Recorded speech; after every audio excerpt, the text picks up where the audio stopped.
Hi everyone, welcome back to the University of Guelph Arboretum. My name is Michelle and I'm the Summer Naturalist here at the Arboretum. And today I've made my way over to a pretty special tree. I'm standing by the Ginkgo tree. Now, Ginkgo trees are amazing for so many different reasons. One of them being that these guys are basically a living fossil. Ginkgo trees have been on Earth for about 200 million years. And they're not alone. There are other organisms that have survived the test of time. Another organism that comes to mind would be the common snapping turtle. This is a turtle that has also been estimated to have been on Earth for about 200 million years now. And when we compare ourselves to that, modern day humans have been on Earth for about 200,000 years. So when I talk about, the common snapping turtle and the Ginkgo tree surviving on Earth for so long, those organisms were around back when dinosaurs roamed the Earth. And I'm sure they've seen the planet change in more ways than I can imagine. And what I'm getting at is nature is pretty incredible. And we put time into perspective, we're really newcomers when it comes to the game of surviving, thriving, and reproducing on this planet. There are organisms that have been around for an incredibly long time. There are organisms that have found ways to survive in the most harshest of environments on this Earth. And so this is where the idea of biomimicry comes into play. Biomimicry poses the question of what would nature do? And it's basically our way of reflecting and finding solutions to our problems by looking out into nature. Because nature has come up with some pretty intense and unforgiving environments, but it's also found ways to survive in those type of environments. And so when we look to nature, we can find some pretty incredible adaptations and characteristics in different organisms. So let's take a closer look at some examples of biomimicry. One example of biomimicry can actually be found on the seeds of a thistle plant. So thistle will first create these really, in my opinion, beautiful purpley flowers. You can sort of see one, right, this one, starting to bloom. And so these flowers should develop into seeds. Now, we're all probably really familiar with the seeds of a thistle plant, and that's because thistle will create burrs. And burrs are those prickly and sticky seed heads. A lot of times they're brown. And so if you encounter burrs on a walk, you'll often come home and find burrs stuck to your pant legs, or you might, if you're walking a dog, you might find burrs along their fur. And that's actually exactly what this plant wants to happen. It doesn't necessarily want to get caught up on your clothes, but it really wants to get itself caught up on an animal's fur. And that has to do with the big fundamental problem that really all plants face, and that is that they're all stuck in place. Wherever a plant sprouts, it's rooted to the ground and it can't move. But at the end of the day, plants, they all want to reproduce and spread themselves to new locations. And that can be a pretty problematic challenge to take on if the plant can't move. So how would a plant go about spreading itself to a new location if it can't get up and move? The solution to that problem is really cleverly designed seeds. And different plants will disperse their seeds in different ways. But in the case of, this is a really good example of the thistle plant, it creates those really sticky and prickly burrs in hopes of an animal walking by and getting caught up in them. So if you can imagine, let's say a raccoon walking past this thistle plant, it'll probably get some burrs stuck to its fur, and raccoons and other animals can move. And so the plant is going to leverage that to its favor. So instead of having the plant get up and move somewhere new to spread its seeds, it's going to make those really prickly and sticky burrs in hopes of an animal coming by, getting some of those seeds stuck to itself. And then hopefully as the animal goes about its life, those seeds will fall off its fur and land in a place where maybe a new thistle plant can sprout and grow.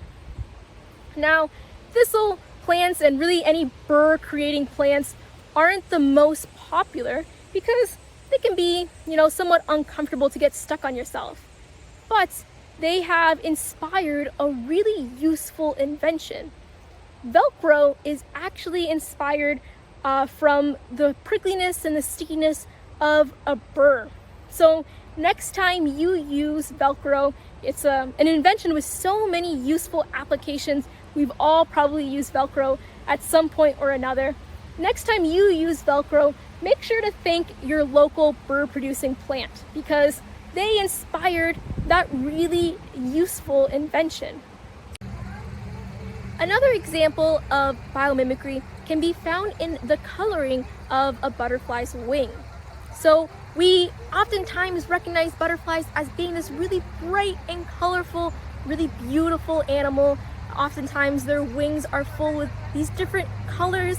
And here in the Arboretum, you can oftentimes find butterflies zipping around the Gosling Gardens, enjoying some nectar from all of the flowers we have planted here. And all those colors found on a butterfly's wings come from two different sources.